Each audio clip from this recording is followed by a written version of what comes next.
dedication to his dangerous job. But they also recalled his carefree Big Brother moments, smiling through the tears. He was the only boy, and we were tomboys because of him. Santana is a family man, married to Sasha, a devoted father of 3 whose twins are just 2 years old. Wednesday, his memory was wrapped in a sea of blue uniforms. His fellow officers, friends, and family bid this native son a final farewell. Later on, after high school, his stepfather is a school resource officer at Almani High School. So we often had conversations about Joseph becoming a police officer. Graduation night just a few weeks ago, getting a picture of both him and Joe Garcia at Almani High School's graduation. That was a really special moment for us when we got to see that, because both of them are coming full circle, coming back to the community.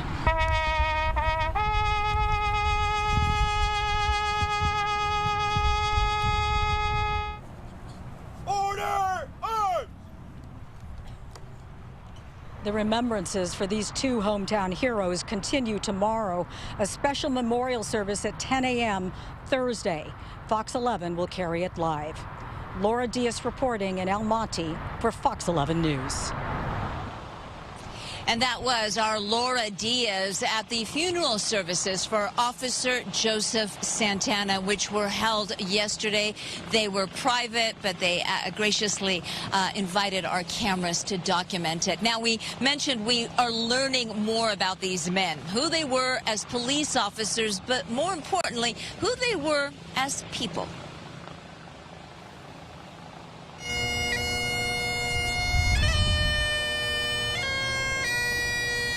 42-year-old El Monte Police Sergeant Michael Paredes. To those who knew him best, he was simply Mikey. An El Monte native. As a young man, he knew he wanted to be a police officer, first becoming a cadet and then sworn into the department in 2000.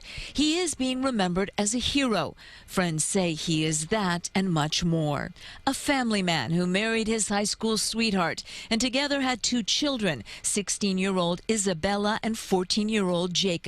Serving the community he grew up in, a friend says he loved working patrol because it put him in the community, where co-workers say he knew the streets like the back of his hand. No GPS needed.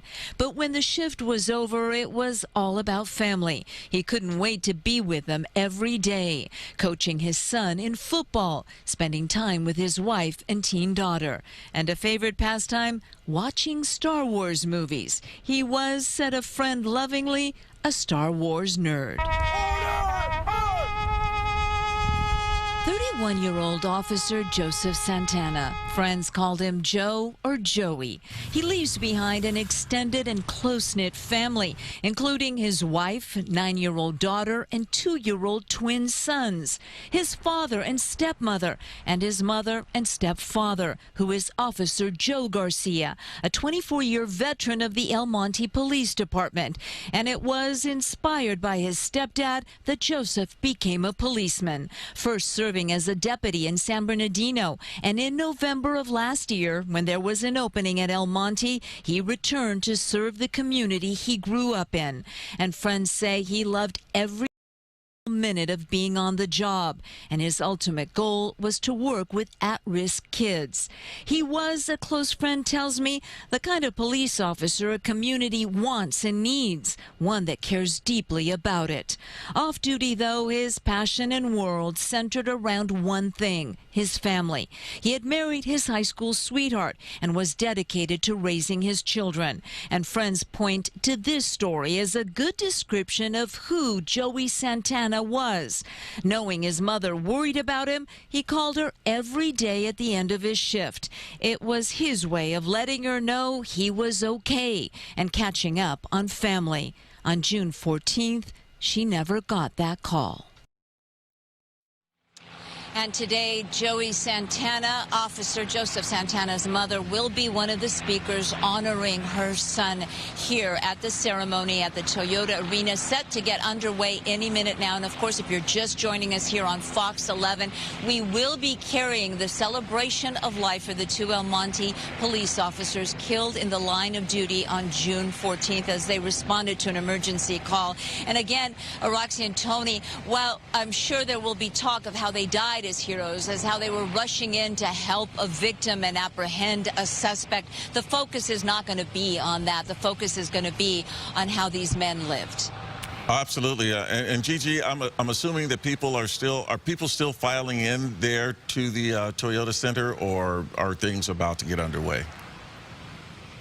People are still arriving here. I'm going to see if I can step out. Photographer Tony Butita. It's a little difficult to see from our perspective. You can't actually see, but there were lines and lines of people, and we've seen, like Stu Mandel and Sky Fox mentioned, actually we can see the people there from our eye in the sky right now. Police cars, uniforms, patches from so many police departments. As Stu mentioned, this truly is a brother and sisterhood. The response, the support from other police officers who know what these men go through every day, who most likely have lost someone on their department in similar circumstances, and they are all here to lend support. It was interesting, the day after June 15th, they were killed on June 14th, the day after June 15th, other police departments came in and basically took over a police work in El Monte to give this department a chance to grieve, to accept the shock, this realization that two of their colleagues, this is a small department, so everybody knows everybody else. Everybody knew Mikey and Joe, or Joey and Mike, whatever you call them, everybody knew them. So this loss was felt wholeheartedly by this small police department. And other police officers, other dispatchers, other administrative clerks, they all stepped in and said, you guys take the day off, we've got it from here. A few, of course, remained because they needed to stay on the job to help keep the city of El Monte safe. But that's the kind of brother and sisterhood this is. Yeah, it's one big family, that is for sure. You know, I often think about this because sometimes we say this, we'll say, oh, it was a routine traffic stop or it was a routine call, but we've been corrected, and I know some of our viewers who are in law enforcement have sent messages saying, you know, there's no such thing. There's no such thing as a routine traffic stop or a routine call, Gigi, because as you know, and all the stories you've covered, it is so unpredictable that these men and women go out there every day, and there is no guarantee that they're actually going to make it back home. And Roxia, you may find, other people may find this interesting, but domestic violence calls are actually one of the most dangerous, if not the most dangerous call that a police officer can respond to. Those heated arguments between couples where passion, anger is running high, they are blinded or fueled by that anger, that fight. They often take it out on the responding officers. We've seen this multiple times, and you can ask any police officer. Domestic violence calls, which sadly is the call that these officers were responding to at the Sierra Motel in El Monte. They were responding to a call of a victim being stabbed. They got that victim out of that motel room, and that's when they were shot by the suspect, literally ambushed in that motel room. Well, yeah, domestic violence calls certainly are among the most dangerous, and we do hear law enforcement officials talking about that. And one of the things, Gigi, that makes those kinds of calls so dangerous is not only because of the perpetrator, but sometimes even the victim will turn on those officers when they arrive.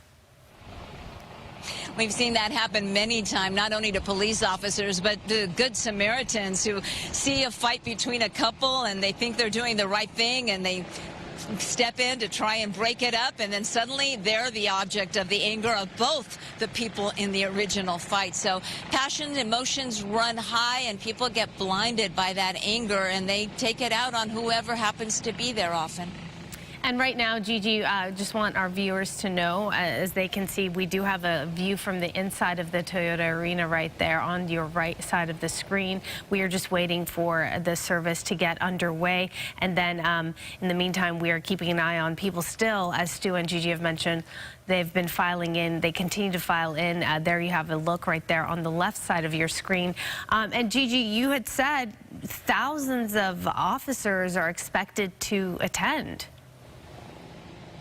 That's right, Roxia, and this is obviously very common when there is an officer lost in the line of duty. They see support from other agencies, not only locally in the state, but from across the country. Often, officers will fly from other countries to lend their support, to show their support for another department. We know that the New York Police Department, they actually have a specialized unit, a nonprofit that raises money independently to send New York PD officers to officer funerals, officers that were killed in the line of duty. We've actually interviewed right here on Fox 11 several officers from New York PD. They are always a constant. I've seen officers from Texas here today, and there will be a large show of support. And I think it's so important for the family. They will know that, you know, not only will their friends and their colleagues be here, they'll know that their children were well respected. I mean, this crime, these deaths, these murders obviously leave a wake of devastation and destruction in the families they leave behind. Both men were married. They had 5 children between them. I think we're going to start the service. At this time, as the arena.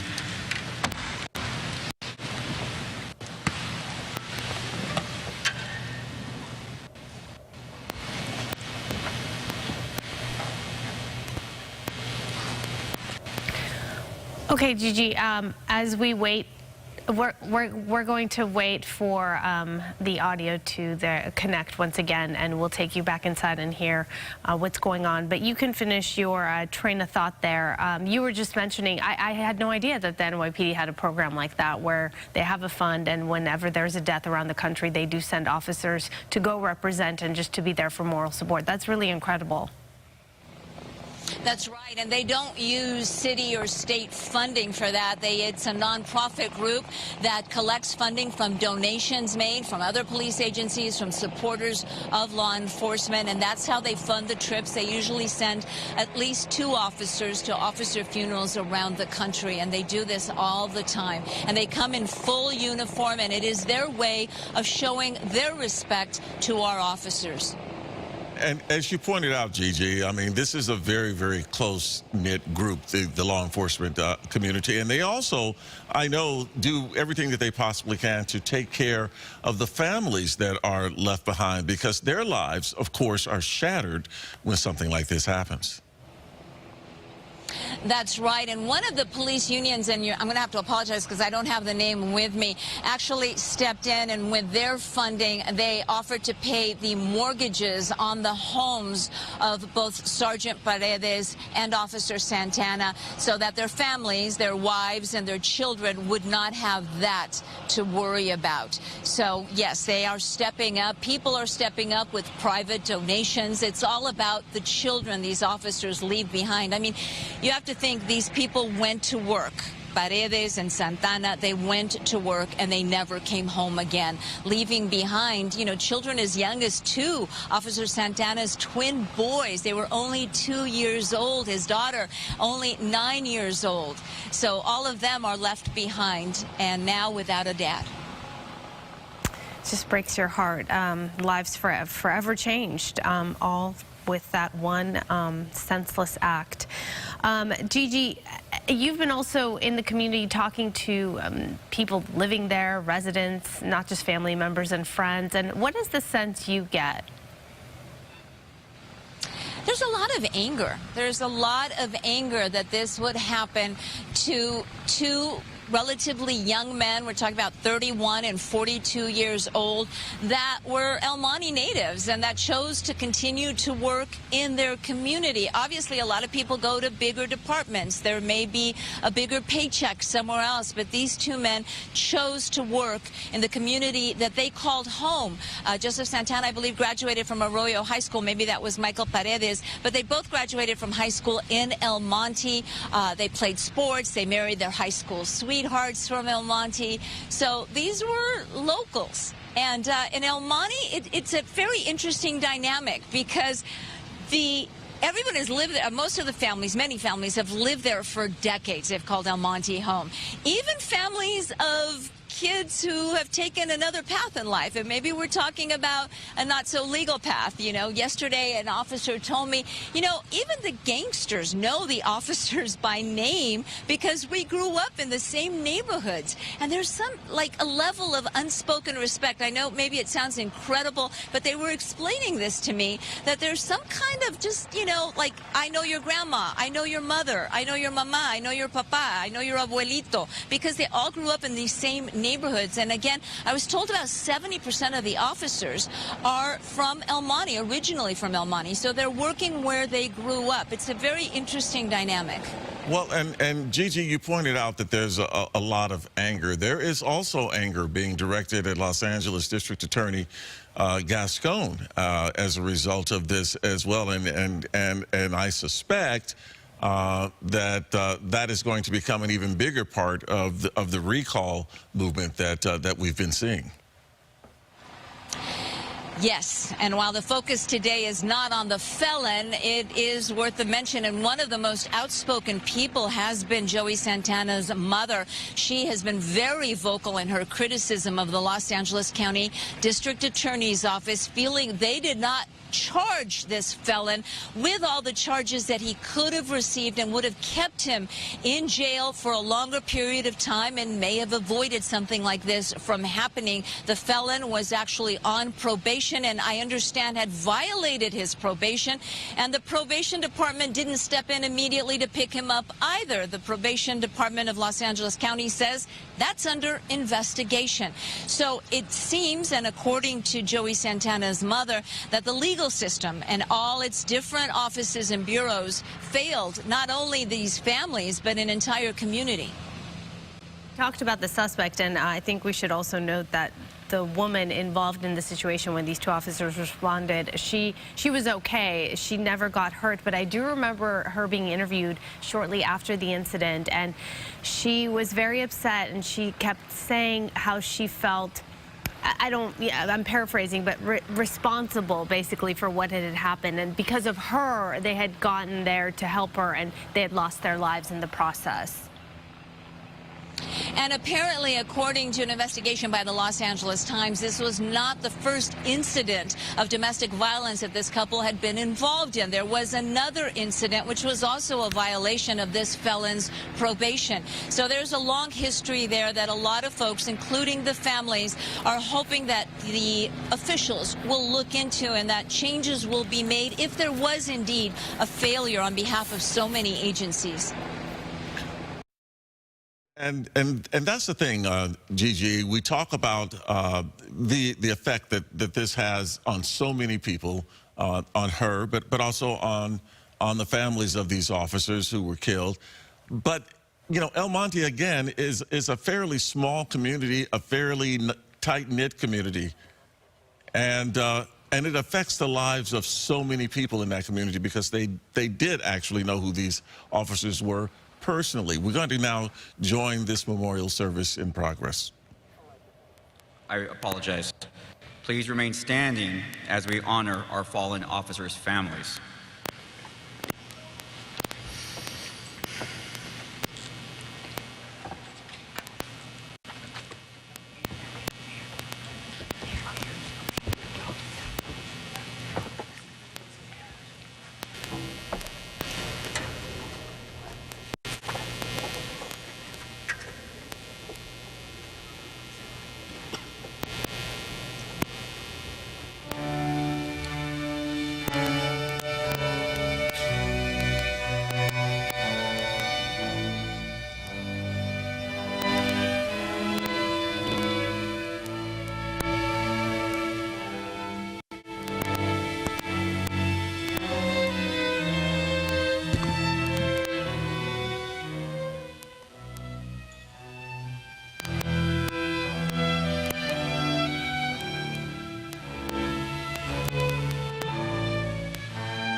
Okay, it looks like we lost sound once again, unfortunately. This is a pool feed camera situation, so this is just where we are, and this is live TV, so we'll do our best to get you back and into that memorial service as soon as possible.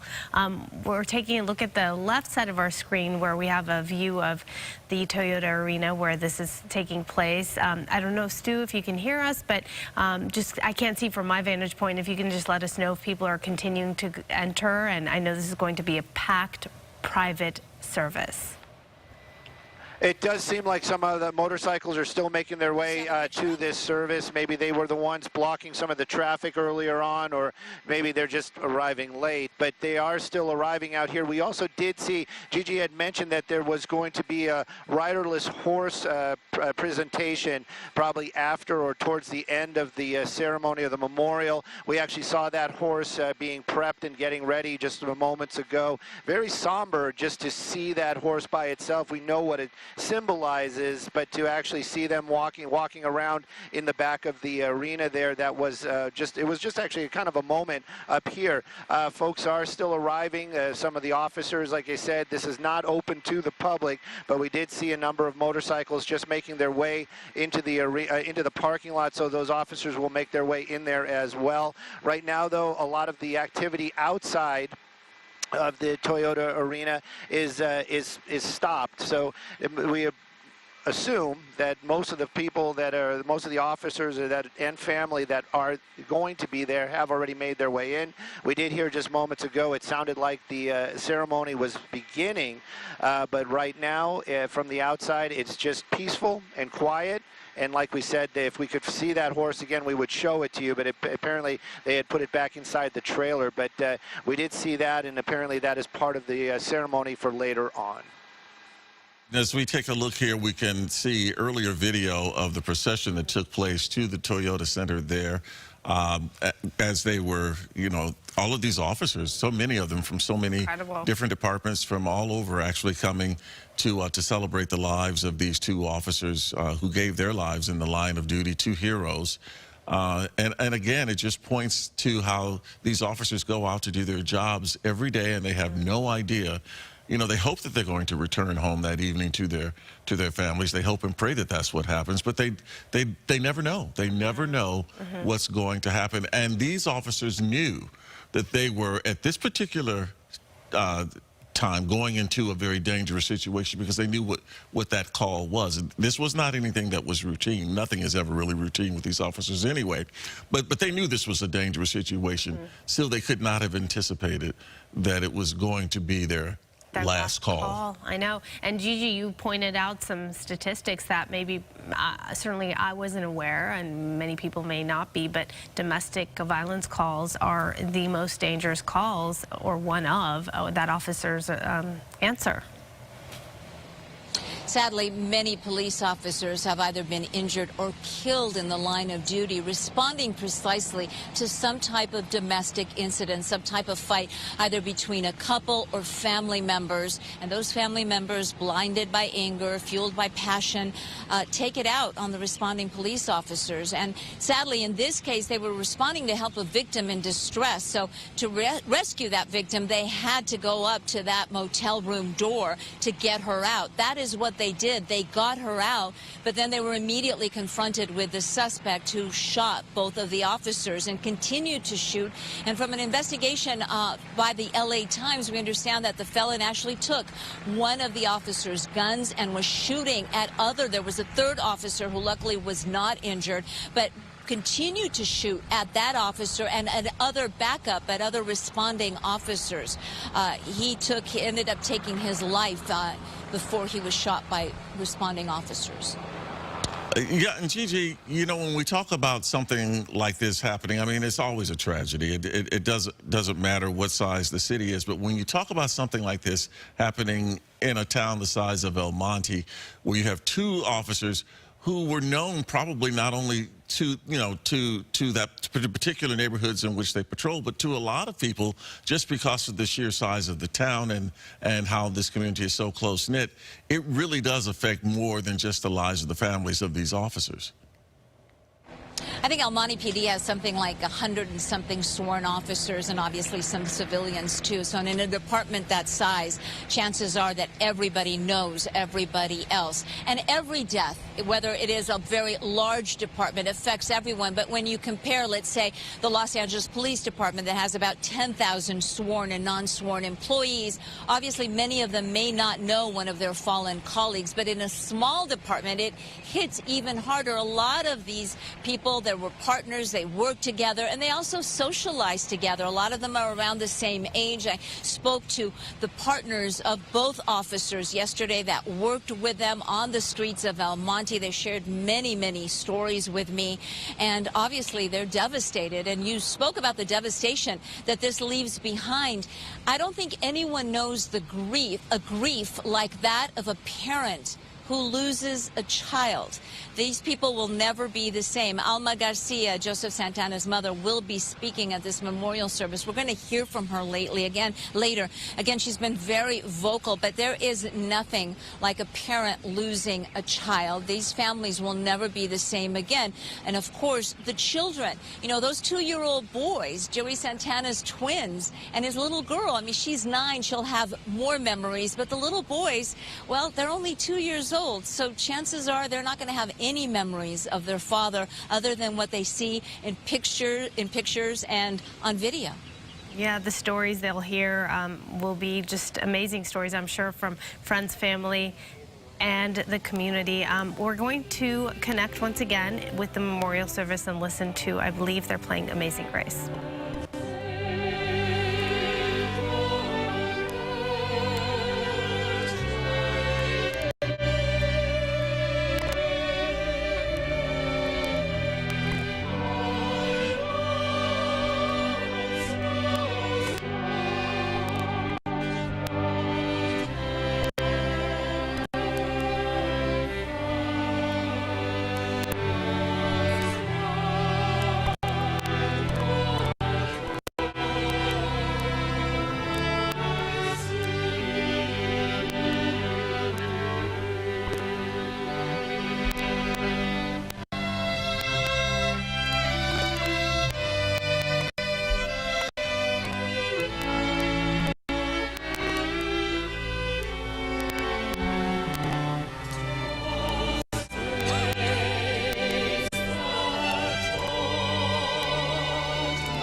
Once again, on behalf of the families and the El Monte Police Department, thank you very much for attending and helping us honor Sergeant Michael Paredes and Officer Joseph Santana. It is not an easy thing to say goodbye, but today we will honor Sergeant Paredes and Officer Santana, whose bravery cannot be measured and made the ultimate sacrifice to make this world a little bit safer. At this time, I would like to invite Chief Ben Lowry to make a few remarks.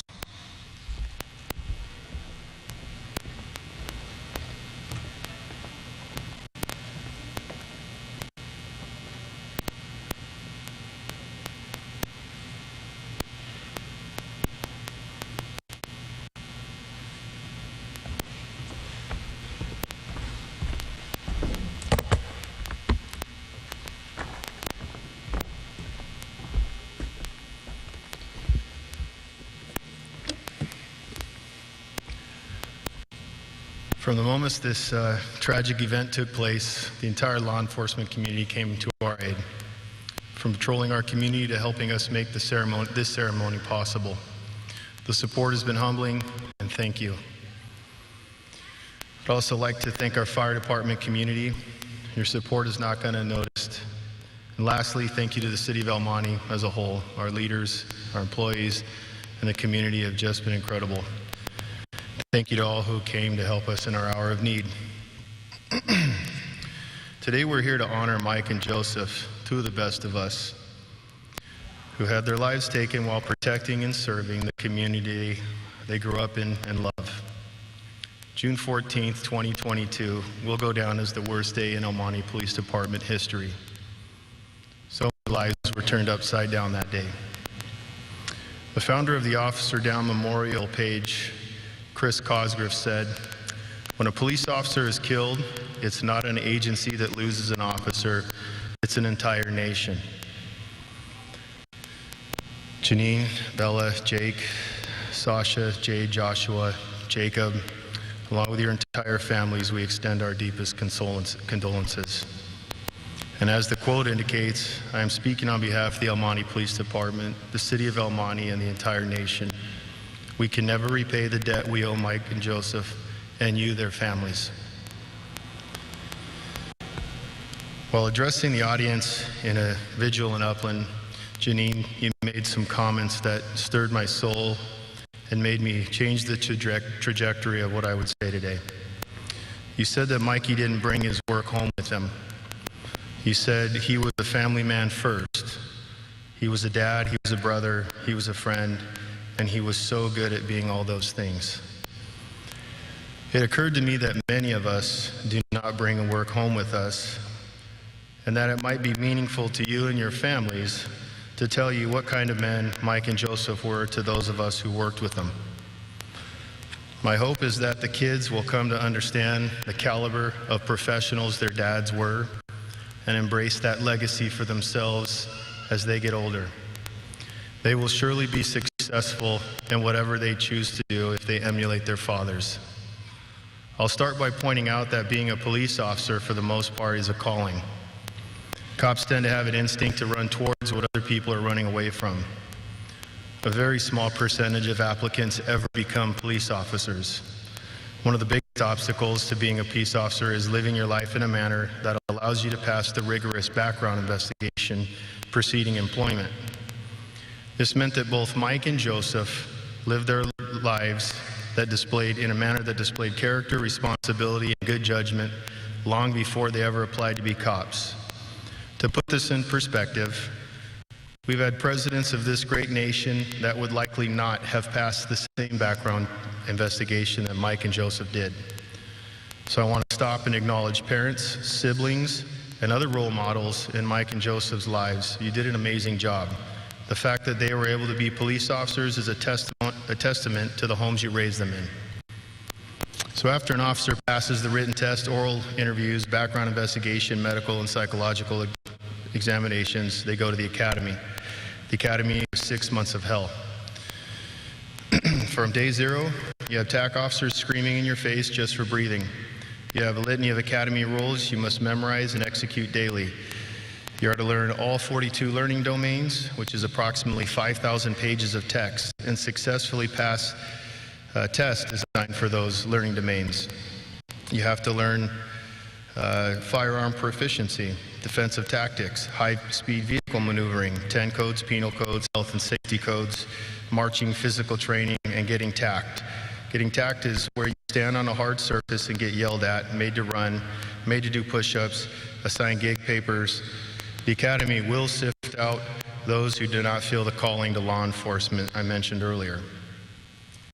So I'm going to speak a little bit about Joseph right now. But before I start, I would like to make a correction. There were media reports indicating that Joseph was on training at the time of the incident. This is not correct. Joseph was off training and a fully functioning street cop. Although Joseph had less than a year on with El Monte, he was not a rookie. He had worked with SBSO for a few years before coming to El Monte, and while at SBSO, he himself was a training deputy. Joseph graduated from the San Bernardino Sheriff's Academy in September of 2018 and was assigned to the West Valley Detention Center. When it came to work habits, inmate processing, and supervision, Joseph received, quote, exceeds job standards on his last 2 annual evaluations. One of Joseph's co-workers at the Sheriff's Department described Joseph as, quote, a hard worker who was proactive. He was always the first one on the job and the last one to leave. Another co-worker from the Sheriff's Department described Joseph as, quote, being a hard worker and also 100% proactive. He continued by saying Joseph was well-liked and well-respected by all his peers. Joseph's sergeant at the Sheriff's Department said that Joseph was, quote, a hard worker, punctual, and dependable. His sergeant said he was sad to see Joseph leave to come to El Monte, but said El Monte will be getting a good employee, and endorsed him without hesitation. Officer Joe Garcia, who is Joseph's stepfather and one of the most trusted and respected officers with the El Monte Police Department, said Joseph was, quote, a good kid who is respectful, honest, and someone you can count on for anything. So I'm going to take a moment to elaborate on that comment. Officer Joe Garcia, in my estimation, is as reliable as they come in this profession. And if Joe said this about Officer Santana, I assure you that there is no greater vouch for character. And as I learned from speaking with Joseph's FTO, sergeant, and researching his career, that character assessment was 100% accurate. Joseph's field training officer, Chris Fry, said Joseph was always on time, prepared. He was the model trainee. It was obvious that he loved the job. He always asked appropriate questions, was a quick learner, and had excellent penmanship. One of the traits noted by Chris, as well as everyone else I spoke to, was that he was very humble and dedicated to his profession. Chris also pointed out that Joseph would often talk about his family, how the twins were keeping him up at night, how to better coach Jade in softball. Another important trait that Corporal Fry pointed out, Joseph was not afraid to go hands-on, but never without good cause. Chris also noted that Joseph would often take more time than most officers to help a victim. He had compassion and empathy for the victims of those he had sworn to protect. Chris told me that Joseph was going to do very well here and would likely have ended up working in the gang unit sooner rather than later. One of Joseph's sergeants at El Monte PD, Dave Smith, who was one of my FTOs and who I can assure you, he is not a man to mince words or give false praise. He said that Joseph was exactly what we want to see in a new police officer. He said that he would carbon copy Santana as the example of what a trainee and new officer should behave like. So Jade, Joshua, and Jacob, 15 years from now, I hope you replay this memorial and know what kind of man your dad was at work.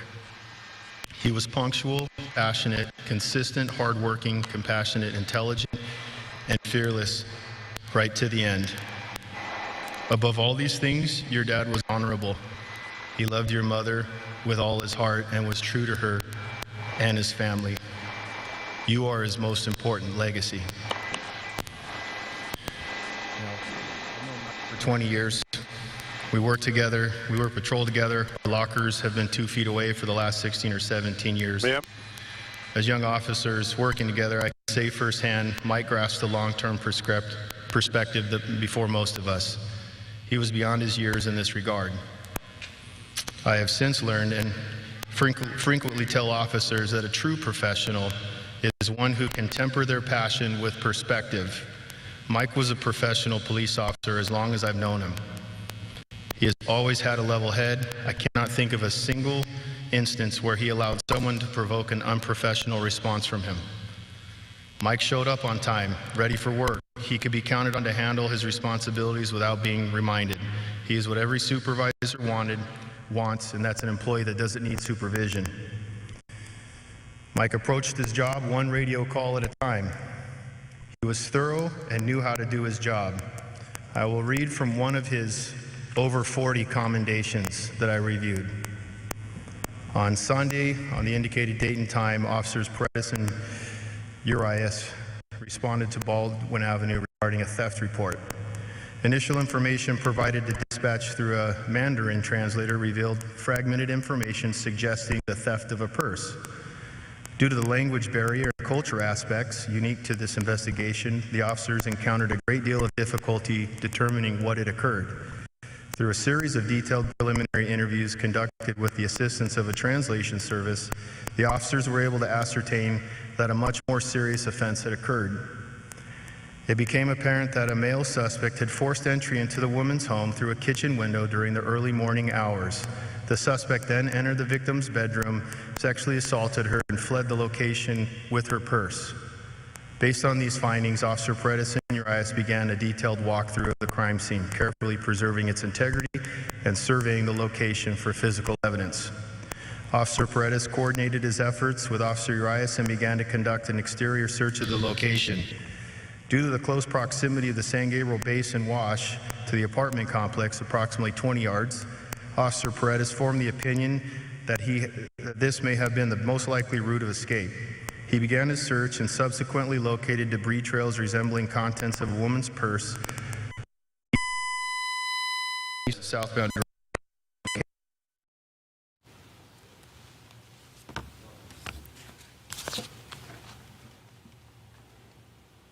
And carefully protected the evidence located while working as a team with limited resources. Due to these developments, been guarded, El Monte Brass authorized the scent team to come in and track the scent. Good thing is they did track the scent, and it led them to a house where there was a registered sex offender who was out of compliance, who was ultimately held to answer with multiple felony charges on this case. This was the type of man your father was at work. Thorough, compassionate, willing to go the extra mile to help a victim. Sometime around 2012, Mike was selected to be an SRO for the city school district. This was an excellent spot for Mike because he was known for taking time to spend with youth and mentor them. He loved working with kids. You may have seen police officers giving away helmets to students in Mike started that program. He approached the MPOA board way back then and said a lot of kids in El Monte ride bikes but can't afford helmets. He asked the POA to donate a bunch of helmets so that he could get them and donate them to the children. Mike would set up our canopies in the park and hand out helmets to kids who weren't wearing them. Although I took pictures for the benefit of the POA, Mike didn't care about advertising or taking any credit. To Mike, it was a need he saw in the community and he addressed it. Corporal Frank Ramirez said, while speaking to Mike at work, he often talked about the importance of prioritizing family overall. He was a family man for sure. I recently learned that, this is Frank Ramirez again. I recently learned through his family that he never brought work home. However, we all knew he brought his family to work. Mike made a better husband and father for that, made us a better husband and father for that. I'll forever be grateful for these conversations I had with Mikey.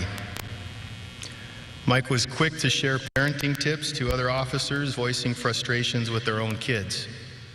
His universe was his family. One last thing, as far as judgment and perspective. As I prepared these statements, I could not recall a single instance of drama involving Mike in my entire career. I called Sergeant Gutierrez, who works our IA, and he went through all of our records, and we have no record of Mike ever being in an IA or even receiving a single complaint. Promoting Mike to sergeant will be the easiest promotion I'll ever make. Jack and Bella, as you move forward in your lives, I hope this insight gives you some unseen perspective of who your dad was. He was punctual, consistent, compassionate, intelligent, wise beyond his years, highly respected, and courageous, right to the end. But above all these things, I never knew Mike without Janine. Your mother was the love of his life for as long as I've known him. He was honorable and true to your mother and his family. Again, you are his most important legacy. In closing, I think it's important to distinguish some words that are often associated with line of duty deaths. Like all of us, they chose to be police officers, but they did not choose to be taken from us. I want the families to know that there is no way they would willingly allow themselves to be taken from you. You were the reason they came to work every day. But they left this world as valiant heroes. Mike and Joseph were heroes. I'm not saying that because they died, I'm saying that because of how they lived. We'll never forget Mike and Joseph. Thank you for sharing them with us. They were the best of us.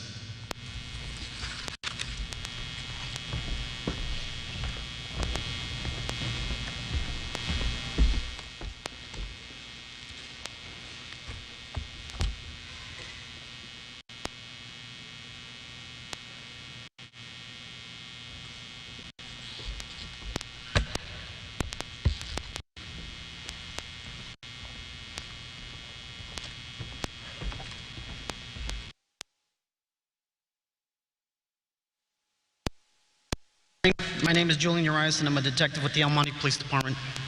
But more importantly, a close friend of Sergeant Mikey Paredes. Knowing Mikey and how he didn't like speeches, I thought I'd better keep this short. Mikey was just one of those guys who was well liked by everyone. If you knew him, you wanted to be around him. He was a great son, husband,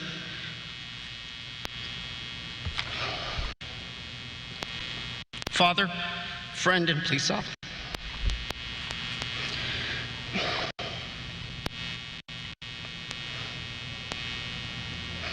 I remember the first time that both he and I were able to double up in a two-man patrol car. It was our first patrol team together, and we were excited to get the opportunity to work together.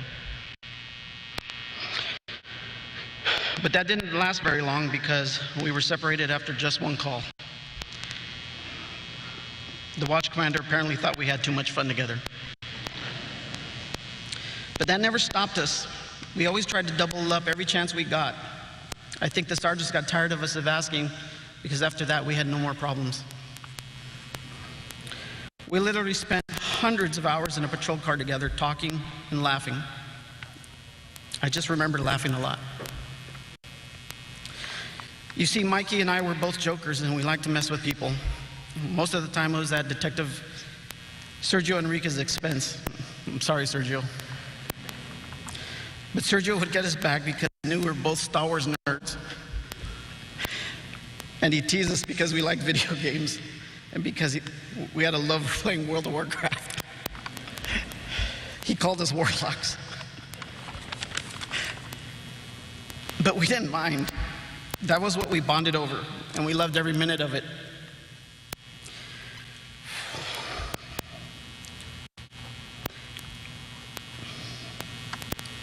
I'm grateful that I got to spend every minute that I did with Mikey, whether it was over a video game or in a police car. Mikey was our brother, maybe not by blood, but definitely by spirit and bond. To Janine, Isabel, and Jacob, I'm deeply sorry for your loss. I know there's nothing we can say to make it feel better or make you feel better. But please know that we will do our best to make you and Mikey proud today. I'm going to miss you, Mikey. We'll never forget you. Love you, buddy.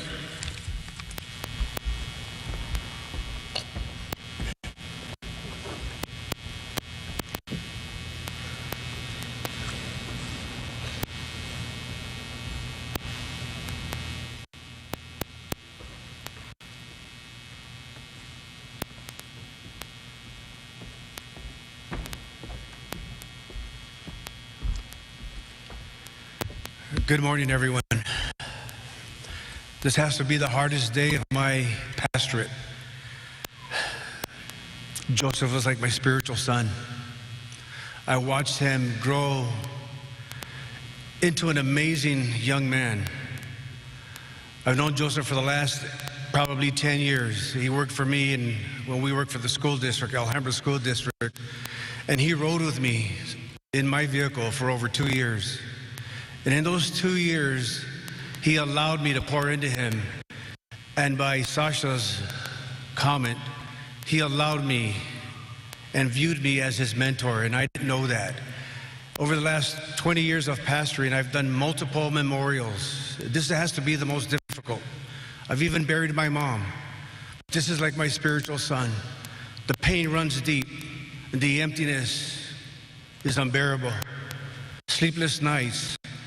And you know, I've done my best every time I do a memorial to bring some joy to it, because I know and confident that Joseph is with the Lord Jesus Christ. As a pastor, I got to pour into him, and he came to know Jesus Christ personally. And through all the years, he's always allowed me to be a part of his life, to help him to be guided into the amazing husband, faithful husband, committed father, to see him develop into the man that he has become. And when I do memorials, I do my best to try to search the scriptures to describe who the individual is that I'm speaking on behalf of. And as I contemplated over, because there's so much, and we know just like King David, he was a man after God's own heart. He wasn't perfect, he had flaws just like every one of us. But he strived to be the man that God called him to be. Most of all, Sasha, I want you to know the times that we spent. He loved you dearly. Matter of fact, as high school sweethearts, I'll share this about Joseph. He was living with Sasha. And as a pastor, I do my best to try to help couples that are dwelling together to be united and to becoming one. And he finally did that. And when he did that, I was the first one that he texted with a picture of him and Sasha getting married. And I was so honored by that. But I want to share some scripture that defines who he is. Over the years, we've had a close bond. Matter of fact, 20 minutes before they took his life, I had left him a message and reminded him of how much I loved him and how I was praying for him and his fellow officers. Because as you know, perhaps you don't, but I'm a chaplain for the Sheriff's Department, Los Angeles. And I've been honored to be a part of the law enforcement community for the last 20 years. And I've seen the heroism, to see all those men and women, you men and women that wear the badge every day and do it without hesitation. When Joseph was going to transition into law enforcement, he called me over and he asked me to come and counsel with him. So we spent a couple of hours talking and sharing the pros and cons, because he knew I was a chaplain. But more importantly, he asked me, Pastor Garrett, would you please pray with me to make sure that I do the right decision for my wife and children? And I said, absolutely. So as you all know, he is now the Lord took him as an officer. But I want to share some scripture that defines who he was. And it comes from the book of Proverbs. And Solomon is writing to his son, and I am blessed to be able to be identified as his spiritual father, because he came to me in those most difficult times in his life. And I didn't know that until Sasha brought it to my attention. And to that I'm grateful. But this defines who, just a touch of who Joseph was. And Solomon writes to his son, he says, listen, my son, listen to what I say and treasure my commands. Tune your ears to wisdom and concentrate on understanding. Cry out for insight and ask for understanding. Search for them as you would for silver. Seek them as hidden treasures. And Joseph, the years that I have known him, has strived to be the best man that he could be, to be the greatest dad. And I remember speaking with him, and after the children had come home, he invited me. He wanted me to be a part of the welcome home when his children came home. And he goes, all I want to do is be a good dad to my children. And he goes, thank you for helping me. And I'll never forget that. And I'll say this as I close. Through all the years of doing memorial services, I always encourage those that attend memorial services to make sure you do your best to reach out to those that have touched you and have an impact in your life, to becoming the individual that you've been, so that they can know that they have touched someone. With that, thank you, and God bless you all.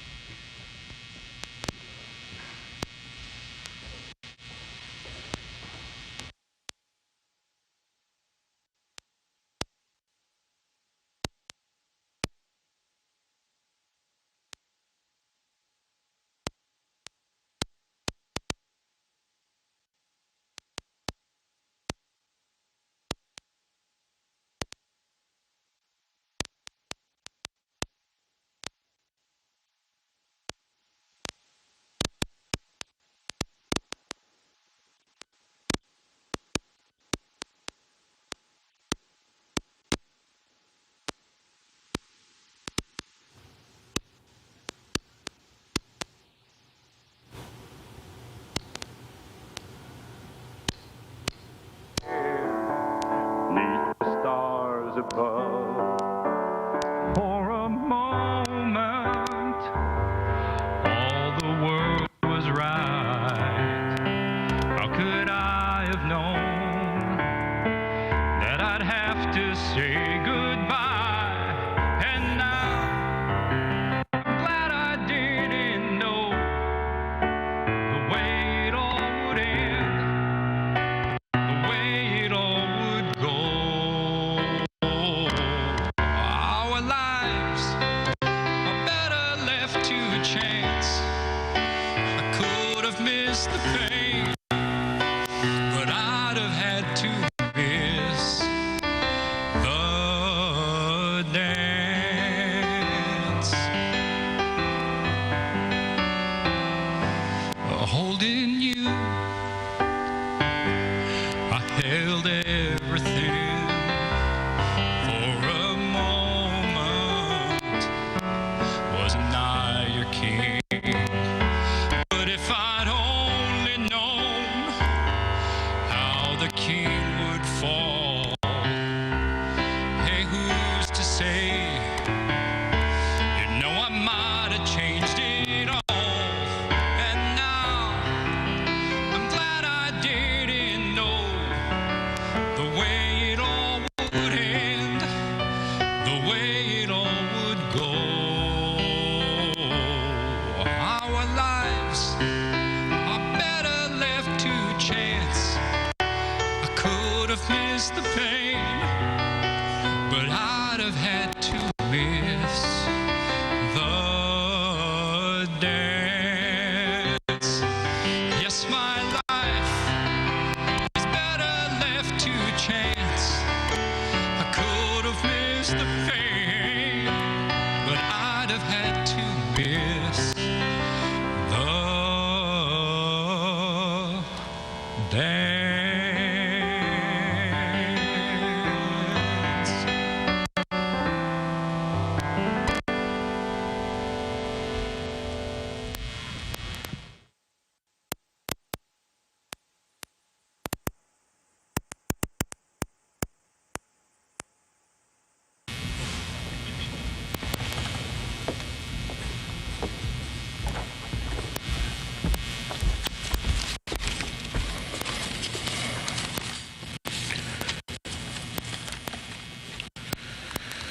Good morning.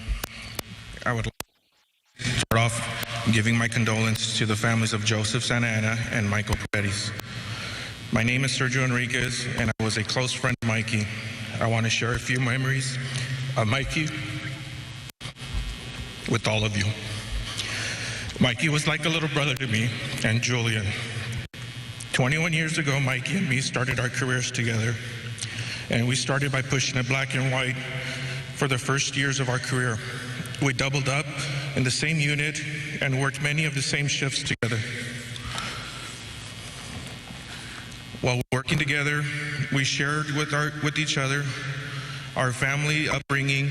We both grew up and raised in El Monte, and throughout the years, we talked about our families and shared how important our kids were to us. His priority was always his family. Isabella and Jacob, he always talked about you, and he was so proud of both of you.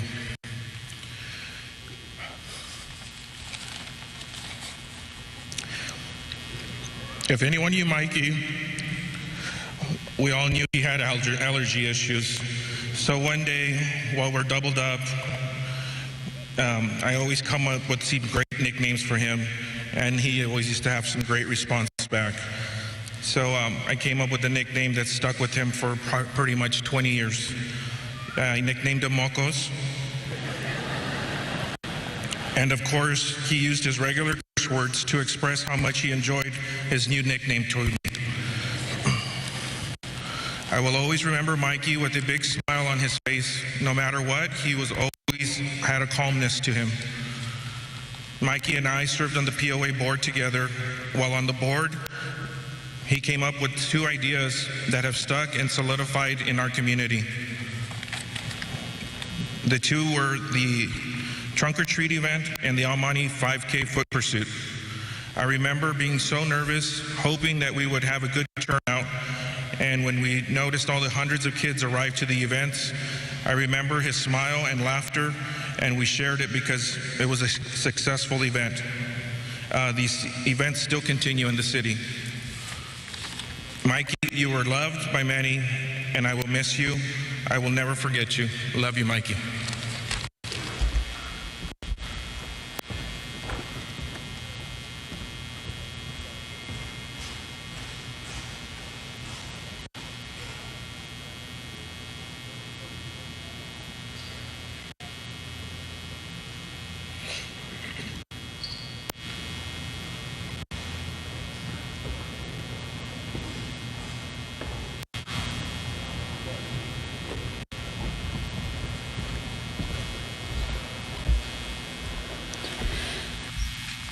For those of you who don't know me, my name is Bianca Santana. I am Joseph's youngest sister of two. I'm going to be speaking on my mom's behalf. On behalf of the Santana and Garcia family, we want to thank everyone for being here today. Today's the most difficult day in my family's life. We gather to say farewell to our son, brother, father, husband, grandson, nephew, and friend. To those of you who are here and everyone who knew Joseph, you're already aware of the type of person he was, and these words you hear are already in your memory. To those who were not as fortunate, these words will give you a sense of the type of man that he was. Joseph was born on December 14th, 1990. Joseph is survived by his wife, Sasha, 3 children, Jade, Jacob, and Joshua, his mother and father, Joe, his sisters, Bianca and Jessica, stepfather, Joe Garcia, stepsister, Crystal, and his nephew, Eli. We also can't forget their dog, Jack Santana. I remember the day he was born like it was yesterday. I remember looking into his eyes for the very first time. His sweet eyes were pools of love and the grace of heaven. I cannot believe that a baby so small could be so full of strength and life. From that moment, he stole my heart and had me completely wrapped around his finger. Since his death, so many memories have flooded my mind. Memories that fill my heart with so much joy, but also leave a profound pain in my heart. The pain of losing him. At times, the pain is unbearable, thinking I will no longer see his smile. The smile that could light up any room he walked into. I will never hear his laugh again, see his smile, receive his phone calls or text messages. I will never see him walk through my door. Joseph would visit me often with his kids, and sometimes jokingly, When I knew he was coming, I would lock the door to keep them out. He thought it was the funniest thing. The sound of his laugh will echo in my ears forever. Joseph loved teasing his sisters all the time. He enjoyed spending time with his dad, as well as Joe, his stepdad. He looked up to both of them and gained knowledge from them both. Joseph loved to play sports, basketball, and football were his favorite. He was a huge Green Bay and Angels fan. Joseph was a great father and husband. This is clearly evidenced by his lovely wife and high school sweetheart, Sasha, and his 3 beautiful children. He loved spending time with his kids. He was a kid at heart. He enjoyed going to Angel games with his daughter, Jade, playing catch with her, taking her to batting cages, or just being silly. He enjoyed making his boys laugh and spending time with them as well. He often said his kids were his pride and joy. My son has often been described as a gentle soul. He was pure of heart and had great sensitivity for the world around him.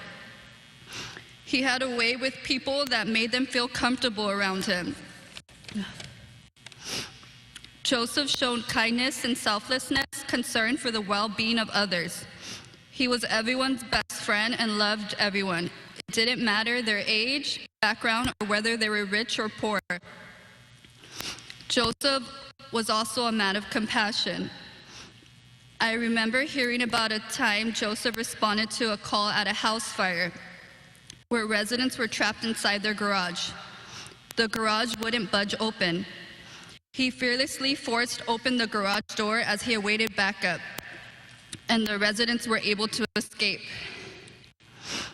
As he was finishing up helping the residents, the Almani Batman suddenly showed up and even began helping my son move objects away from the garage.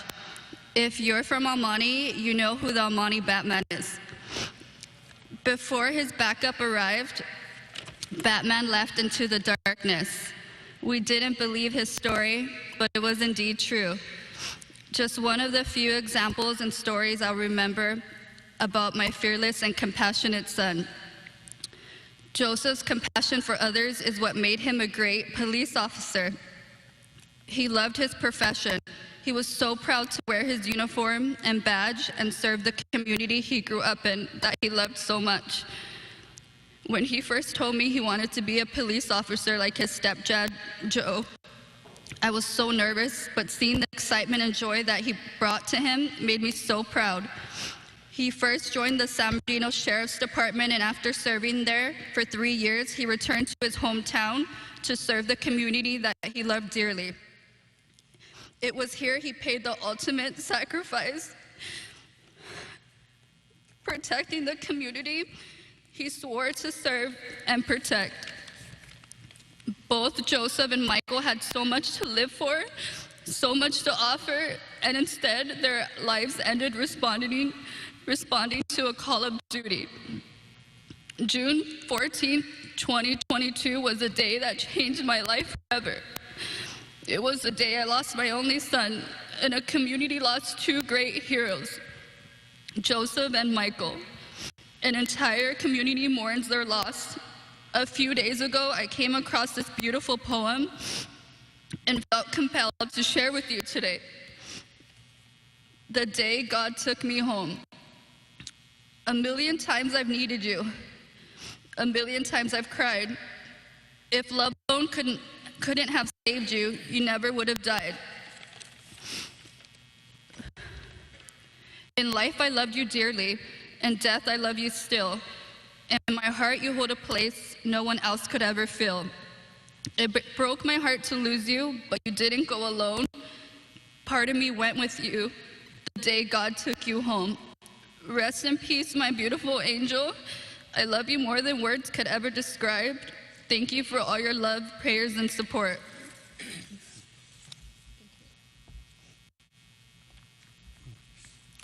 Good afternoon. My name is David Reynoso. I'm the retired Chief of Police for the El Monte Police Department.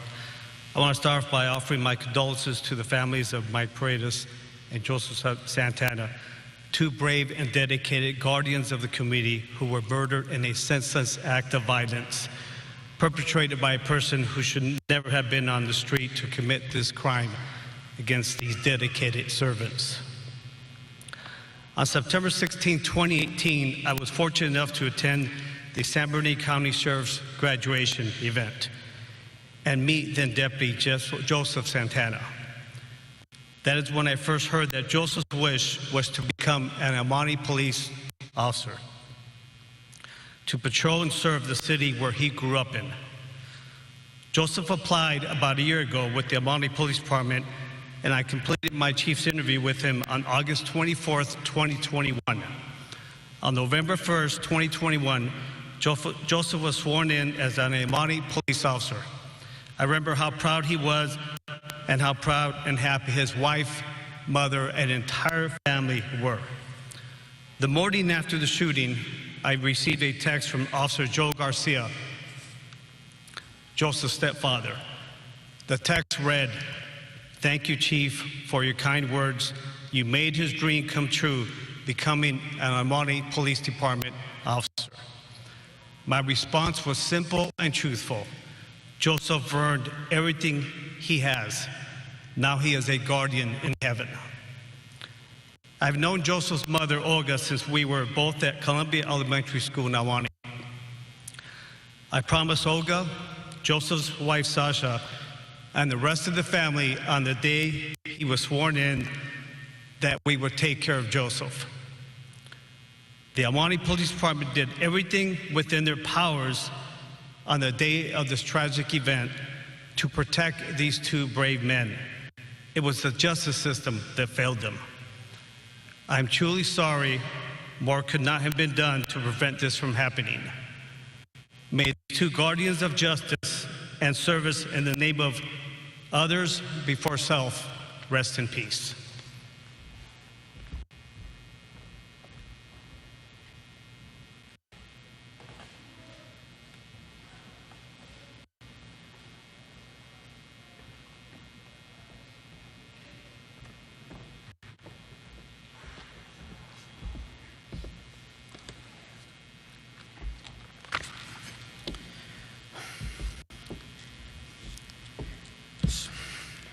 I say,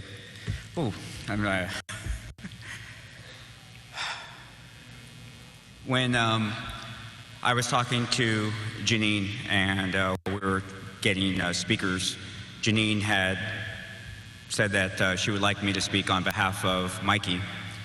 And I can honestly tell you I was both honored and humbled, because my brothers and sisters back there, we all have Mikey stories. Any one of us can get up here and go on forever about the different stories of Mikey. Some stories we can definitely tell, and unfortunately, there's a lot of stories we will never tell. Like most people, you think, what are you going to say? What do you want to say about this guy? I started to think to myself, when did Mikey and I become friends? He was a cadet when I was already working as an officer, but somewhere along the line I turned around and there was Mikey. He just like grew on you.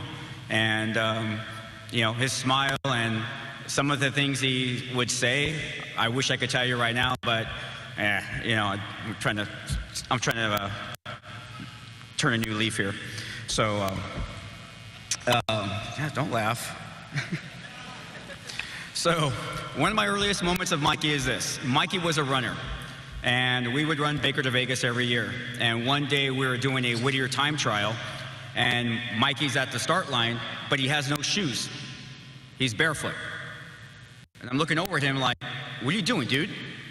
Where's your shoes? And he's like, I run barefoot. I'm like, what, you flipping crazy? We're running on asphalt. Because that's how I run. And I know Mikey had run cross country. I was like, all right, that's your feet. Well, Mikey finishes the race, kicks butt, passes me up, and I'm like, all right, well, this Mikey could definitely run. But that was probably my first real recollection that, Mikey and I were becoming friends. Now, unfortunately, 2003 changed everything. Julian, Juan Casados, do you guys remember what happened in 2003? Probably not, right? Star Wars Galaxies came out. Sony Entertainment released the MMO Star Wars Galaxies, and it became our life. We played that game day in and day out. Picture this: grown men, unshaven, unbathed, haven't brushed our teeth, sitting in front of our computers, headsets on, talking through TeamSpeak. Hey, my wife's in the other room. I gotta whisper. Right? The wives of those officers that I just mentioned all know how much time they lost with us as we sat there and we grinded to level up our characters. We would get up in the middle of the night and sneak to our computers and play. And then we knew when someone got caught, because all of a sudden you just see their character running against a wall like this.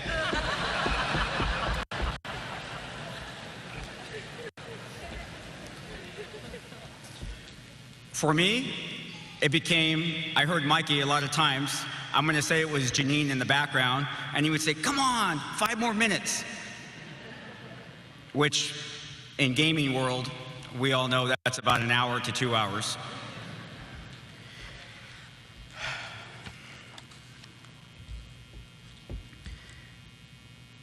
They say in the gaming world, once again, I'm a big gamer, that your avatar is a persona of who you want to be. I have no idea who Mikey wanted to be, because when Mikey's character would show up, his character would be in a trench coat, some pants, and no shirt on with a medallion.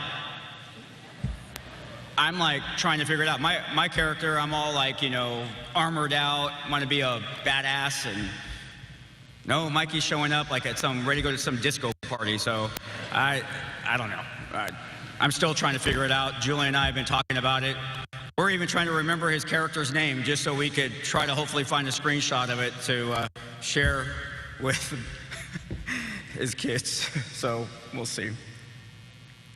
I had a fortunate experience of working with Mikey again when I got transferred to the Detective Bureau as a lieutenant and Mikey was a detective.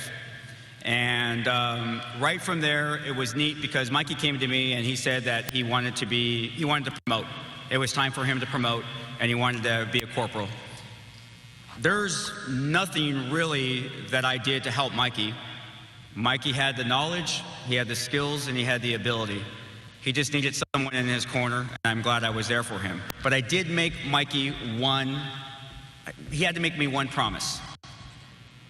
I told him, dude, if I do this for you, if I help you, you gotta buy a new uniform. Okay, his uniform, I'm sorry, but it was purple. This is not supposed to be purple. And you know what Mikey's response was? Come on, I gotta eat. In his Mikey voice. As Chief Lowry has said, Mikey's personal file is filled with commendations. He did a lot for his community. He did a lot within the police department. Mikey was a good cop, and it was evident by those commendations. I'm like all over the map. I'm not even following my format. I'm just about done. All right. So,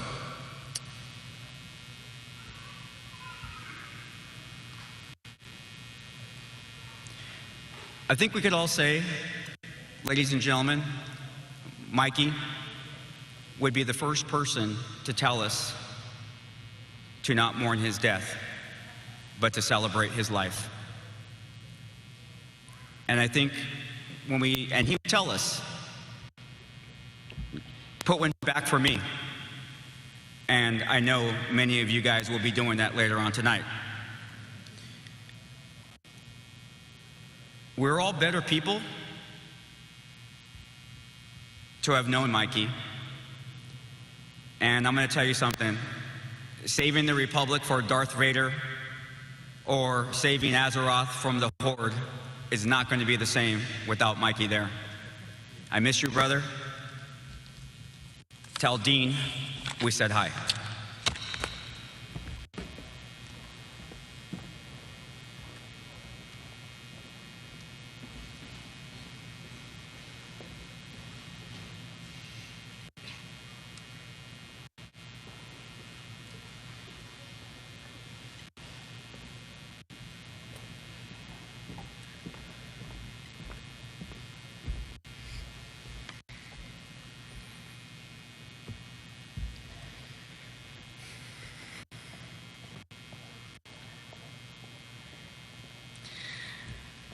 I decided to want to speak about my grief in a way that captures the different stages that I've felt and elaborate on how those stages led me to have faith and trust in God and in my memory of Joseph.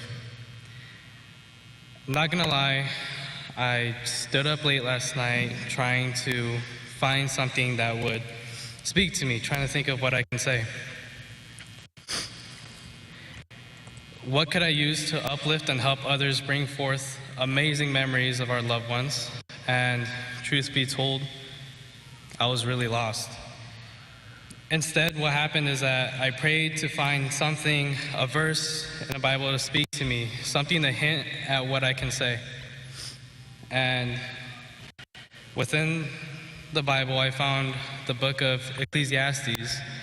And for those that don't know, Ecclesiastes is a book in the Bible that highlights the point of view of a preacher, or translated to a teacher, that obviously believed in God. However, he posed questions that purposely made him sound as if he did not believe in God.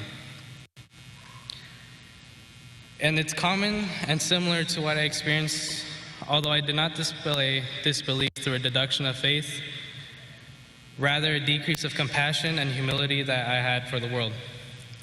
Often thinking at times that everything in life does not have meaning, no pleasures, friends, going out, distractions, or even wisdom.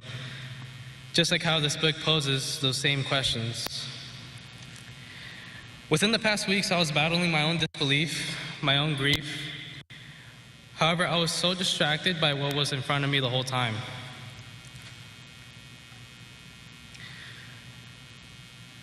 This was my family. For those who knew Joseph, it's easy to say that although he picked on literally everybody in the family, like there was no escape. I remember when he was in the academy, he would sometimes come to visit my father and I would ask him, "Hey, Joseph, like, what are you learning there? You know, like, what's going on?" And he'd be like, "Stand up, let me show you." And every conversation ended with me in a headlock, so you can guess where that conversation went. But he would always tell me how hard that you would have to work and how hard that he's been working for his dreams. And it's something that I looked up to him every single day. Because although he put me in the headlock and although I almost passed out a couple times, I realized that it takes a lot of hard work and a lot of effort to achieve your dreams, to be the person that you want to be. And I can tell you right now, knowing Joseph for so long, he did that.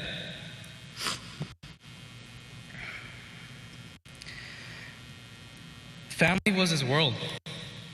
And it's through my family and the future family that I see the spirit of Joseph the most. It's where I find comfort that his memory not only serves greatness in my own mood, rather it changes my own life. It changes it in the way that I want to be better for my family, just like Joseph did every waking moment. Ecclesiastes 12:7 is the most powerful verse in the book, in my opinion, where it states that the dust returns to the ground it came from, and the spirit returns to God who gave it. To conclude, we have God in our lives every single day, whether we choose to acknowledge it or not. We live in a world where we are blessed to be able to wake up and see another day, where we are blessed to live in a world that our Creator had created, and better yet, a world that we will all one day leave behind and rejoice with Christ once again in heaven. Although this is the same world where we had lost those closest to us, it's also a world that we can change with future generations to come. Joseph used to always tell me to work hard for my dreams, and I stand here today to tell you that I have been working hard for that dream, and I will continue working towards that dream, which is to be a great man to my family one day, a family of my own, hopefully if Rashan lets me. This is my fiance, by the way. Just like how Joseph did. And I will continue living that memory, because if there's one thing that you can learn from Joseph, is that no matter what happens, no matter how bad of a day you have, you always come home to your family. And it's your family that has you and supports you, and it's the family that needs you the most sometimes as well. And I will continue doing that in memory of my cousin, my compadre, and my dearest friend.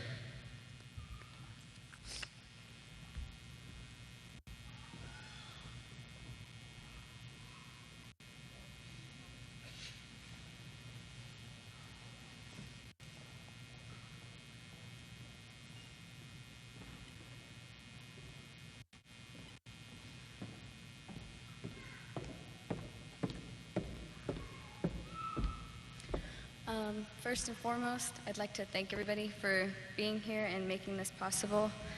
The police department and the fire department and everybody that's helped. My dad could be pretty extra, so I'm sure he would have loved all this. So my name is Isabella Paredes, and my entire life I've been told I'm my father's daughter.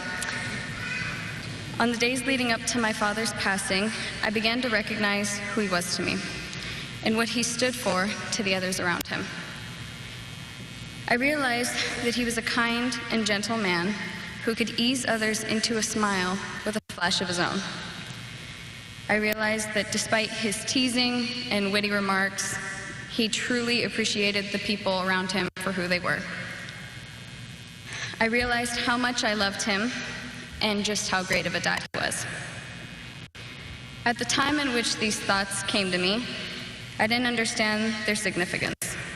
However, now that I've had time to sit and ruminate with my new reality, I see the importance of my thoughts, because they will always remain true.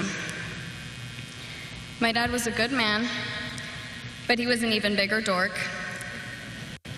He would torture me with country music, bug me to run errands with him, and drag me and my brother to the movies anytime a new Marvel movie would come out. But these memories will forever be held close to my heart, and I wouldn't trade the world for having not gotten the chance to live them. I'm sure that my father's death has caused most of the officers here and around the country to reflect on their decision to fall into this line of work. However, I hope that I can inspire you not to abandon whatever passion that may have driven you to your jobs, but to follow a passion outside of work too. My dad's passion outside of work was his family and friends, and the memories all of us have are due to his devotion to both. So if any of you are putting your all into work and have a family, maybe even a daughter like myself, then I hope you'll take it from me and make those memories. Use the time that you've been given to leave a legacy with those you love. And if any of you don't have a family or a passion to practice, then go out and make one so that you can leave those you find to love with the best memories possible. If my dad were to be giving this advice, it would sound more like, get a life. But I have a little more class than to leave you with that. So I will say this. Live the life that you wish to leave behind one day.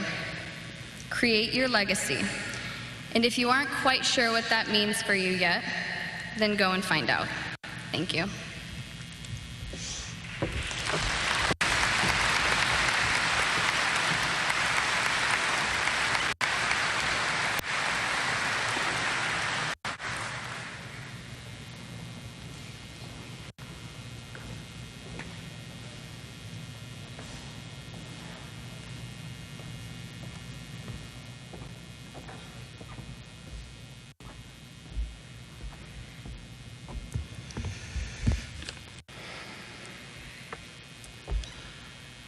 My name is Raul Santana. I am uncle of Joseph Santana.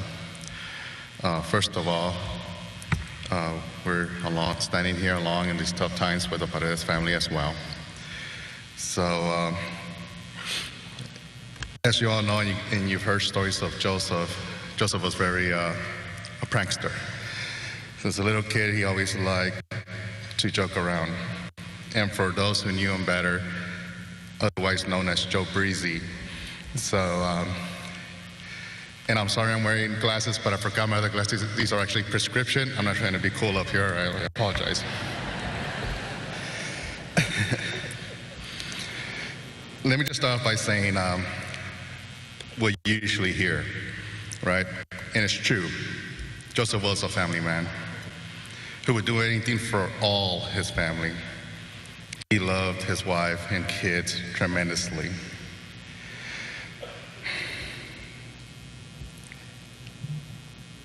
He always wanted to take care of everyone, be helpful. He was just amazing.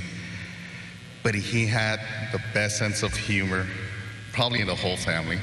It might start off with my dad, who's sitting in the front row, his grandfather, who's the same way. And he just had the best sense of humor and the biggest smile that brightened anybody's day, including and possibly their darkest days. He just wanted to make people happy. He enjoyed life. He loved life. He is the true meaning of being a great husband is, of being a great son, a great brother, a great grandson, nephew, father, everything. He is just amazing. His dedication to his family and work was beyond any other. And he just loved life and wanted to be happy at all times. But Joseph was also very funny. And every time we'll have conversations, he needed to make sure that he had to ask his tia Pati for ceviche, or pozole, or tamales, or taquitos, because he loved to eat.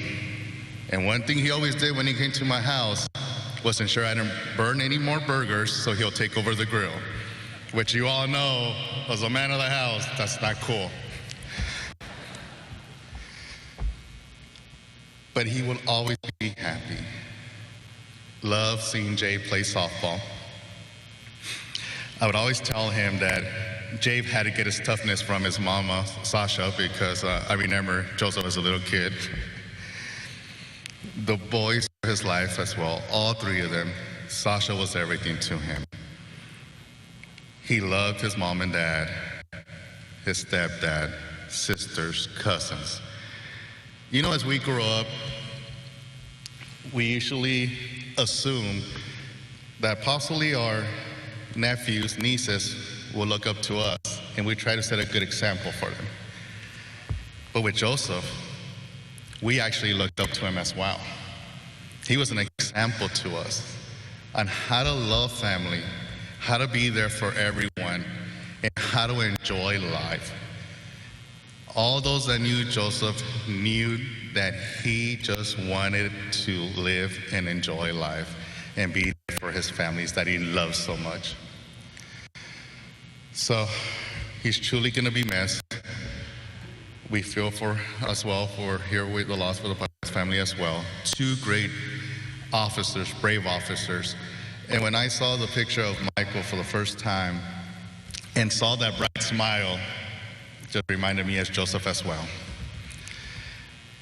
Joseph, I wanted to go to El Monte, come back to the city we all grew up in, the city of El Monte.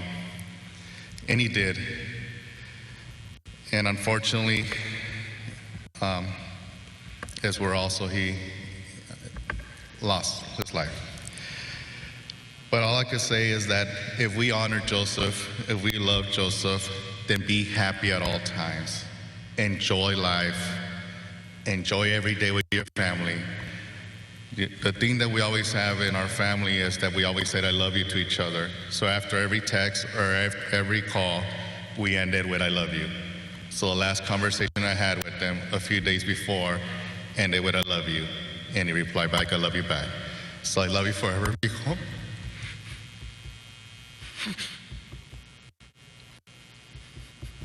look over us, protect us. Don't mess around too much with those angels up there because you're a prankster. For all law enforcement and first responders in attendance and all over, thank you for what you do every day. Please stay safe. We love you all, and we pray for you every day. Thank you.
Station 2 El Monte 706.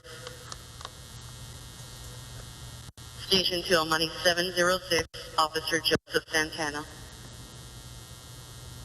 Station 2 El Monte 565. Station 2 El Monte 565, Sergeant Michael Paredes. Station 2 all El Monte units, no response from Officer Santana and Sergeant Paredes. It is with great sadness that we mourn the loss of our brothers, Officer Joseph Santana and Sergeant Michael Paredes. Officer Santana, thank you for your 4 years of law enforcement service.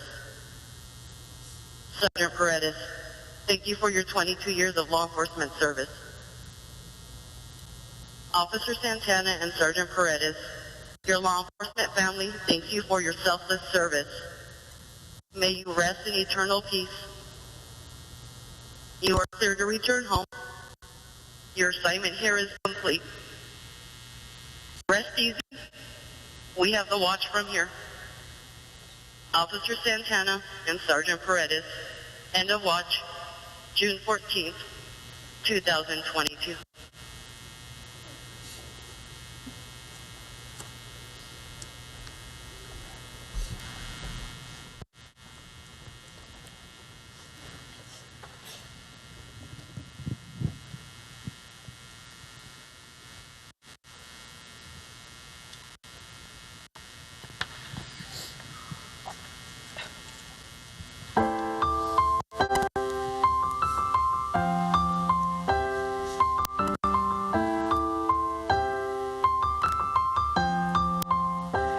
It's been a long day without you, my friend, and I'll tell you all about it when I see you again. We've come a long way from where we began. Oh, I'll tell you all about it when I see you again. When I see you again. Damn, who knew all the planes we flew, the good things we've been through, that I'd be standing right here talking to you about another path. I know we love to hit that road and laugh, but something told me that it wouldn't last. I had to switch it up, look at things different, see the bigger picture. Those were the days, hard work forever pays. Now I see you in a better pace. How can we not talk about family when family's all that we got? Everything I've been through, you've been standing there by my side, and now you're gonna be with me for my last ride.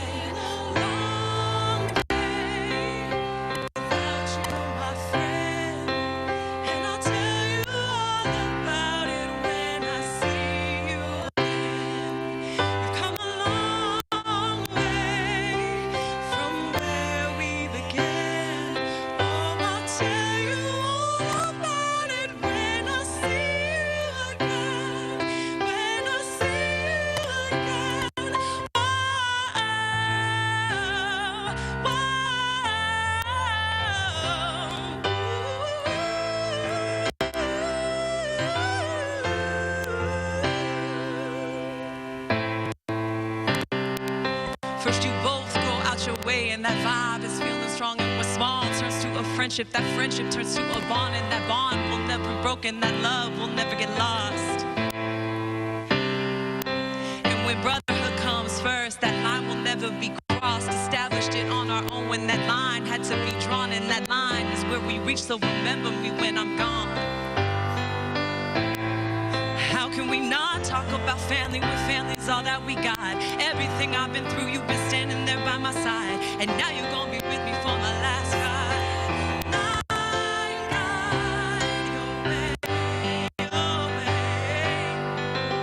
Hold every memory as you go, and every road you take will always lead you home.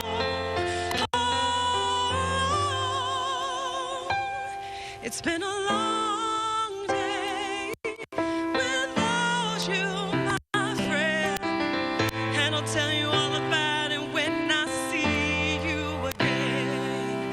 We've come a long way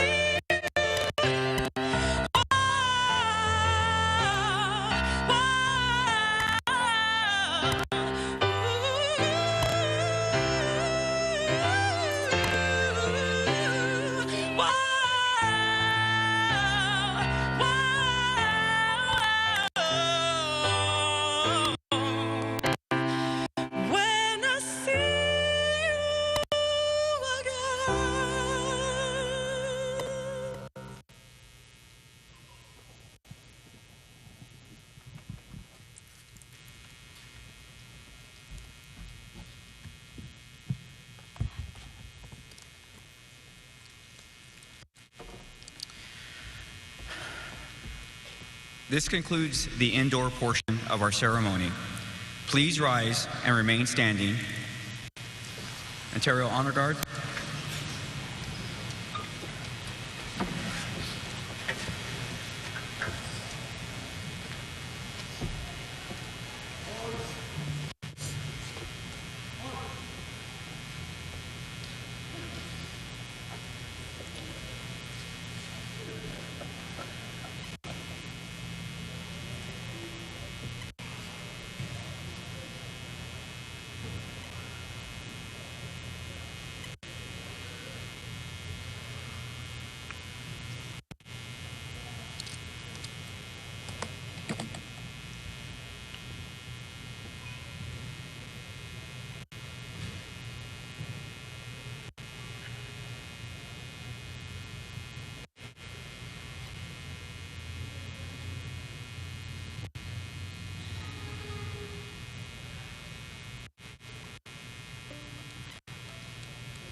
Honor Guard, please escort the two front sections outside.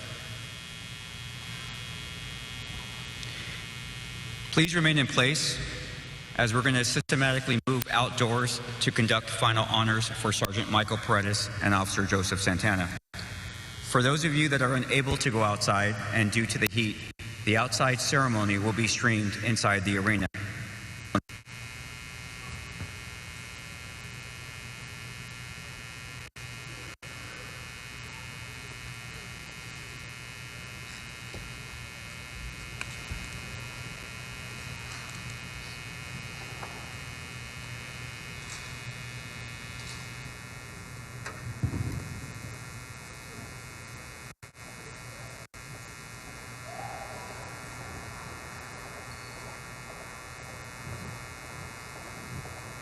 Okay, the end of watch there, and quite a poignant tribute to those two fallen officers, Sergeant Michael Paredes and Officer Joseph Santana with the El Monte Police Department. That portion inside, we heard from family members and from friends, and it was quite a service. It then is going to move outside, and as you heard them say, because of the heat, some people will stay inside, but so many people in attendance. You have thousands of officers from all across the country attending this tribute. The procession began early this morning about 8:15, and here we are just beginning the noon newscast. We thank you for being with us. I'm Marla Tejas, of course, Bob DeCastro here.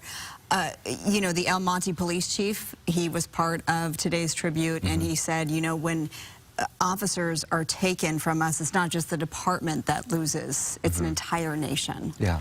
And isn't that the truth? Yeah. You know, we cover these, unfortunately, every now and again. I think we're going to bring in Gigi Graciette here to join in on this. And as I was saying, Gigi, you know, we cover these, unfortunately, when officers lose their lives in the line of duty. This one, though, seemed a little different, a little special. As we've been talking before, these are native sons, two men that grew up in their own communities and stayed in their communities and died servicing their community. Bob, Marla, the El Monte Police Department prides itself on having so many officers who are homegrown. They were born and raised in El Monte and returned to serve their communities. It was a very powerful and moving service, a tribute to these two fallen officers, and it's rare that we see two officers losing their life in the line of duty at the same time. There were very moving words from the acting police chief, Ben Laurie, who said that both men, Sergeant Michael Paredes and Officer Joseph Santana, were heroes, and he said, I'm not saying that because of the way they died, but because of the way they lived. And you are looking live at Sky Fox as the outdoor portion of this celebration.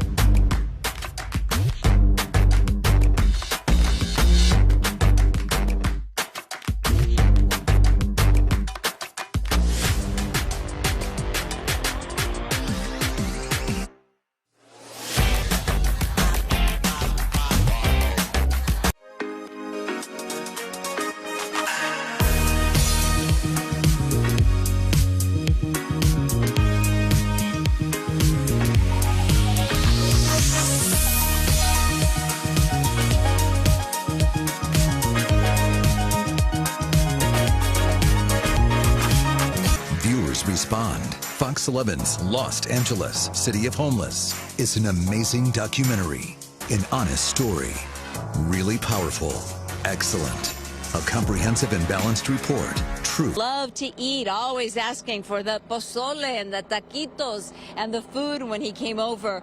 And such a powerful speech from Isabella Paredes. She is Sergeant Michael Paredes' 14-year-old daughter. It is hard to believe she is a teenager. She spoke to the thousands of law enforcement officials, officers in the audience. She said that her father's death, along with Officer Santana's death, may be causing them to question their line of work, to question their calling and their profession, and she urged them not to, but to continue instead finding their passion. And she spoke about her dad's passion outside of work, which we know was his family, and she lovingly referred to him as a giant dork. It's those snippets